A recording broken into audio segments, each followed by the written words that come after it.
On SUTV News, SHIP highlights its emergency response system. And a young boy saves a life using a popular social media app. All that and more right now.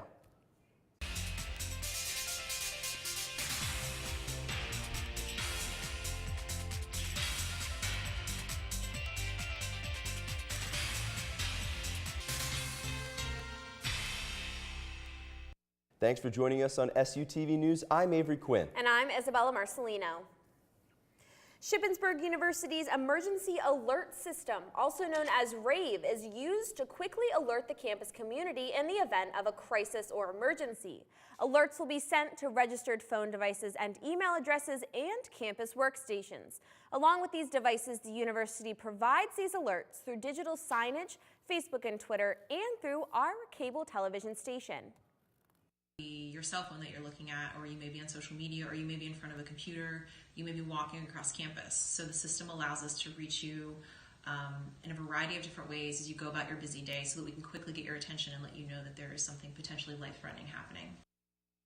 You may enter up to 3 mobile phone numbers and 2 email addresses. Your SHIP email address is automatically registered. All members of the campus community are strongly encouraged to register for this system, so they will be alerted when appropriate.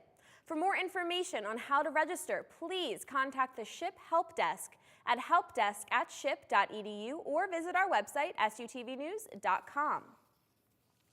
SHIP has once again been named a voter-friendly campus by the Campus Vote Project and Student Affairs Administrators in Higher Education.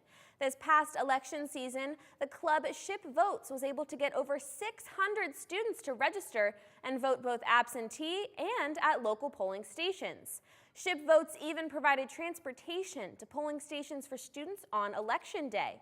The club was also able to educate first-year seminar students and have staff voter registration tables at football games and other events. The designation is valid through December 2020. The Student Government Association is eager to meet SHIP students, hosting an event they call Grub with the Gov. SGA senators will be at Reisner Dining Hall answering questions and listening to the concerns of all who attend. They hope this event will bring student government closer to students and the issues important to them. The event will be March 21st from 5 to 7 p.m. Frat Row might be the quietest it's been in years. Troy Beam is the landlord of the houses on Sunbeam Court, also known as Frat Row, and other properties around the area. The Brothers of Theta Xi and other fraternities were approached earlier this semester by the IRS, telling them Beam is under investigation for tax fraud and the evidence is stacked against him. What he would do is he'd buy houses and he'd put them under his name, and then he would sell them to these trust companies that he got. In the documents that the IRS gave us, it says that he went to a company who sold trust accounts to hide taxes. And he went there and they gave him multiple different ones. And what he would do is he'd buy a house, transfer it over. Like in the documents, I forget which house it was, but he bought something for $20,000 and then he sold it to this company for like $1. And then he wasn't collecting taxes on it. Beam's fraud didn't start recently. Records show it began in the late 90s. While the exact amount of money he owes is unknown, as of 2008, he owed about $9 million. SUTV will keep you updated on this story. As of today, housing for the residents is up in the air. If there's no buyer soon, the properties will be foreclosed and the residents will be evicted. Colleges Against Cancer is holding their annual Relay for Life event at SHIP's Rec Center this month. This year's theme is Game Night and will be filled with activities like faculty versus students dodgeball, basketball, and tug of war. All money raised will be donated to the American Cancer Society. If you'd like to start a team or leave any donations, you can check out the club's page at www.relayforlife.org/PA Shippensburg University. The festivities will start on March 29th at 6 p.m. and end at March 30th at 6 a.m. Any further questions about this event can be emailed to Vanessa Thomas at vt2622@ship.edu. Health officials from Philadelphia are saying there's a current outbreak of mumps at Temple University. At least 16 cases of the virus have been confirmed on the college campus. The Department of Public Health for Philadelphia said Thursday the effectiveness of the mumps vaccination tends to wear off over time, so the outbreak is not just affecting unvaccinated population. Since there is no direct cure for mumps, Temple Health officials are being told to treat the virus rather than test for it. Snapchat is more than dog filters and selfies. A boy in Pittsburgh saved the life of a girl using the app. KLTV's Brenna Berger has more. I felt that this girl needed help, and she was in distress, and she needed somebody to talk to and get it through with. Gabe, who lives in Pennsylvania, just so happened to meet a little girl from Grand Saline on Snapchat. It was one of my friend's friend, so I added her. Snapchat is a popular social media app that lets people take and send pictures and messages to anyone in the world. Well, although Gabe lives 1,500 miles from Texas, he became fast friends with the Grand Saline native. This one day she said that she was feeling sad and stuff like that. Gabe says the little girl confided in him, and what she told him really weighed on his heart. I called the suicidal services thing first because I didn't know the number for your police. Gabriel was able to identify that she resided here in Grand Saline. It took a little investigative work by the officers once we got the information from the national hotline to identify who the young lady was. Grand Saline police were able to locate the little girl and assured Gabe that she was going to be okay. Gabe was immediately labeled a hero. It's reassuring to know that there are kids out there like Gabriel who were, who showed bravery and heroism in doing the right thing for someone else. The Grand Saline Police Department sent Gabe a letter thanking him for his heroic deed. I just wanted to take the time to tell you how much I appreciate what you did for your friend here in Texas. He's our little hero. Brenna Berger, KLTV 7 News. Avery, wow, that's such an amazing story for such a young kid to take action like that. Yeah, it really just shows that, checking in on someone and making sure someone's okay can really do a lot for them. It really can. Well, when we come back in World News, the First Lady honors 10 courageous women. And an all-American journalist is making his way back home. A new fast-acting option for those battling depression is approved. SUTV's Paige Ahrensmeyer has this week's World News. Paige? First Lady Melania Trump is speaking at International Women of Courage Awards today. She gives her thoughts on what can make this world a better place. As I have said before, I believe courage is one of the qualities we need most in society. It is what propels us forward. Courage is what divides those who only talk about change from those who actually act to change. This is the First Lady's third official visit to the State Department for the awards. This year, she honored 10 recipients from across the world for their work in human rights. An American freelance journalist detained in Venezuela has been released. Cody Weddle is on his way home after arriving at the airport last night. Weddle's mother says she finally got in touch with her son through Facebook and says he should arrive in Miami tonight. A Venezuelan media union reported Weddle was taken by counterintelligence officials Wednesday morning. Weddle works as a contributor for WPLG at a TV station in Miami. An ancient artifact is making its way home to the Ukraine. Called the Viking sword, this armory dates back to the 10th century. It was confiscated 3 years ago from smugglers on the Russia-Estonia border. Since then, Ukraine says it has proved the artifact was found on its territory. Now, after being restored and examined, the sword was presented Wednesday to a local museum. It's unclear whom the sword belongs to and for what purpose it was used. And lastly today, millions of people suffer from depression, but approximately 1/3 of those suffer from major depression are considered treatment resistant, meaning nothing works. But help may be on the way. The U.S. Food and Drug Administration just approved the second ever drug and first one in a decade to treat those with treatment-resistant depression. It's a nasal spray with the chemical cousin of ketamine, a powerful anesthetic which is used illegally as a club drug called Special K. The spray is also considered fast-acting, while other drugs can take months to set in. Side effects range from dizziness to lethargy to feeling drunk and temporarily disconnected from your body and mind. Because of its potency and potential for abuse, it'll be administered by doctors and not sent home with patients. That's it for this week's World News. Back to you guys at the desk. Avery, do you watch The Bachelor? I don't, unfortunately. Okay, well, Monday night was a big night, and when we come back in entertainment, we talk about The Bachelor. He finally jumped the fence. I don't know what that means. And rumor has it that sunshine is on the horizon.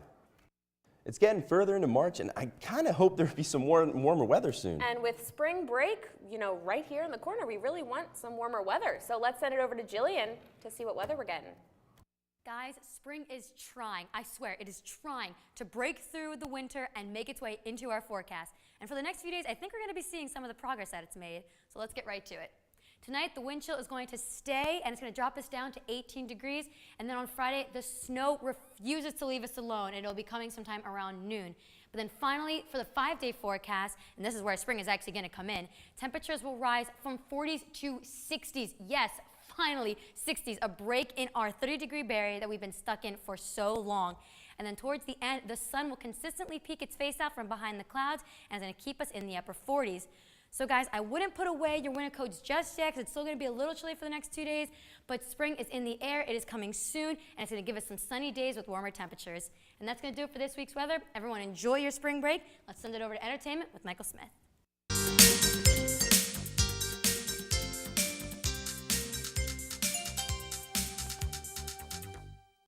Actress and singer Jessica Simpson was released from the hospital Sunday. This is the singer's 4th time in the hospital in 2 months with complications due to bronchitis.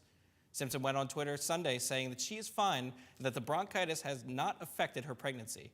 Simpson says she is on her way to being healthy. Fans were in for a shock earlier this week when the final trailer for DC's Shazam took the internet by storm. The trailer showed off more of Zachary Levi in the iconic role of Shazam, who is one of DC's more light-hearted superheroes. After 10-year-old Billy Batson encounters a mysterious stranger, he is given extraordinary powers and trains to use them in order to be just like his favorite superheroes. Along the way, he realizes that being a superhero is not all fun and games, and when a villain threatens to destroy the city, only Billy has the power to stop him. Shazam hits theaters on April 5th. Ariana Grande fans, listen up and wake up your taste buds. Starbucks has recently come out with their newest drink, the Cloud Macchiato, and pronounced Grande as its new face. Both teased their collaboration this past Monday on Twitter, where they tweeted the cloud coffee and green heart emoji. The Cloud Macchiato, also called the Cloud Foam, uses egg white powder to create a silky, fluffy texture, much like a cloud. Add a drizzle of caramel and you've got it made. Clouds are a prominent theme in Grande's newest album, Sweetener, so it only makes sense that she'd be the one to promote the new drink. Fans everywhere can't seem to stop posting about how good the drink is and how Ariana Grande can do no wrong.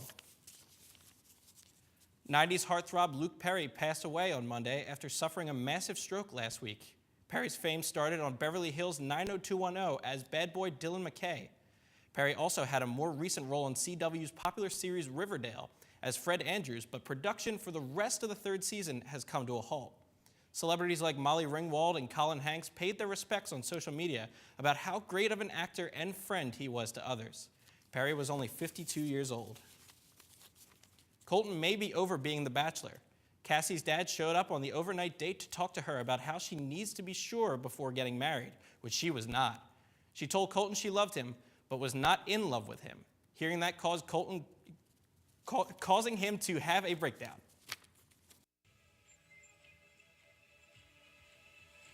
He just jumped the fence.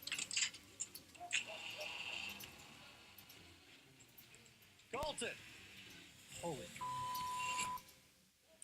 Will Colton find his wife on the show? Stay tuned for next week's episode on ABC.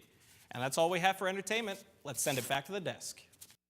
When we come back in sports, men's basketball hosts Lock Haven. And Lauren Pettis and Jake Biss are named Athletes of the Week. Jake Rom has more when we come back.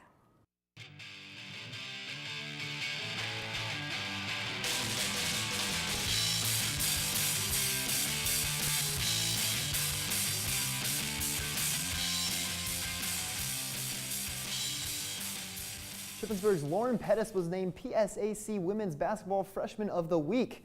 The freshman averaged 11 points and 9 rebounds in 2 games last week. Pettis dropped 18 points in the Raiders' 69-68 loss to Westchester last Wednesday. And on Saturday, Lauren tallied 9 rebounds and a career high of 3 blocks. This is the 4th week in a row that the women's basketball team has had a PSAC East Freshman of the Week. Now sophomore Jake Biss was named PSAC East Athlete of the Week for his performances in last week's games against Westchester and Bloomsburg. Biss totaled 57 total points as the Raiders won both games to close out the regular season. This is the 3rd time this year that Biss was Athlete of the Week. And PSAC playoff action began Monday, and the men's basketball team was hosting Lock Haven in the first round. The Eagles coming into the Higas Fieldhouse trying to upset the Raiders, who've only lost one game at home this year. Let's pick it up in the first half. Good ball movement. Antonio Kellum, John Costello, 3 points. That's good. John Costello getting hot early. Now later in the first half, Kellum, deep 3 from the top of the key, and it's good. Ship goes up at half at 12. But the Eagles storm back in the second. Matt Cerruti from 3 in the corner drains it. And Lock Haven takes the lead in under 10 seconds to go. Ship up 1. Cerruti has a chance to win the game just off the mark. And the Raiders survive at home. And they win 71-70.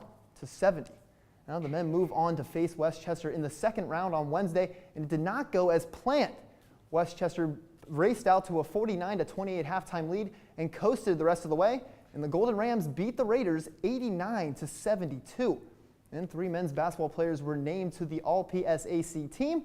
Sophomore Jake Biss and senior Antonio Kellum were named to the first team, and junior John Costello was named to the second team.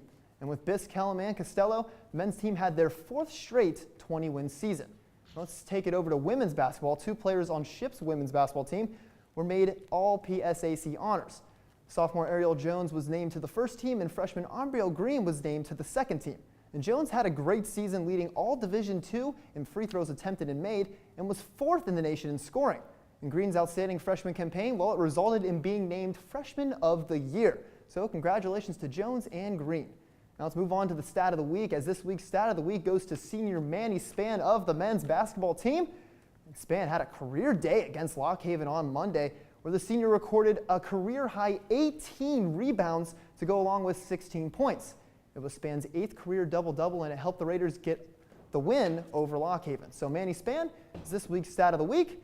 And tune in to SUTV News in 2 weeks for the Stat of the Week. And as always, if you work like that, you get the stat. That's it for sports. Let's send it back to the desk. When we come back, we're 1 day away from spring break. We'll tell you more about what Ship students have done during one of the most hectic weeks of the semester.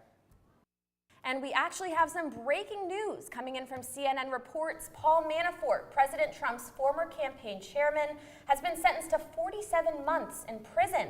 Manafort was on trial for allegedly defrauding banks and the government and failing to pay taxes on millions of dollars of income. He was convicted by a Virginia jury last August for bank fraud, tax fraud, and other financial crimes related to his work with Ukrainian politicians.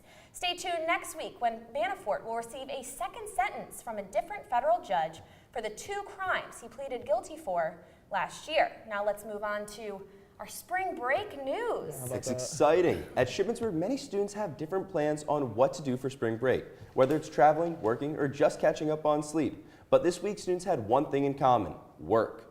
The week before spring break is a popular time for professors to give assignments and tests and papers.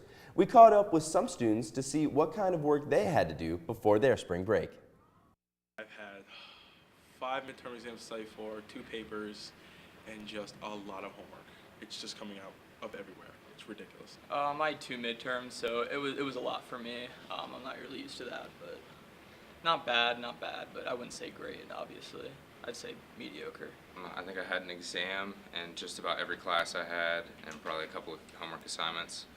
It was a busy week, for sure. It's definitely a stressful week. Lots of studying, lots of midterms coming up. I have a 5-page paper I have to do tonight, due tomorrow, so definitely don't blow off anything because it's definitely a busy week, but I know that when spring break comes, it'll be worth it. A lot of midterms. I only had like a few after, but most of my classes are giving out tests this week, but I just took my last one, so technically my break is like practically here, which is good. For me, not too much. I just took a midterm. Other than that, it's just a project here and there, and just, you know, most of my exams were about a week before, the week before spring break, so. Workload wasn't bad whatsoever, but when you procrastinate like I just did, it made it. Well, I tell you, I had 2 tests and a paper, and I still have 1 due tomorrow. I know. I had 3 exams, Lots of work. How about you, Jake? I had an exam on Wednesday. Wasn't a good one. It was a rough one. I have an exam tomorrow. I got to get studying. I know, we're all seniors. Yeah. This is our last spring How about break. it? It's exciting. Exciting for all of us. That's it for SUTV News. I'm Avery Quinn. And I'm Isabella Marcelino. Don't forget to follow us on Facebook, Twitter, and Instagram at SUTV News, and check out our website, SUTVnews.com. We'll see you next time.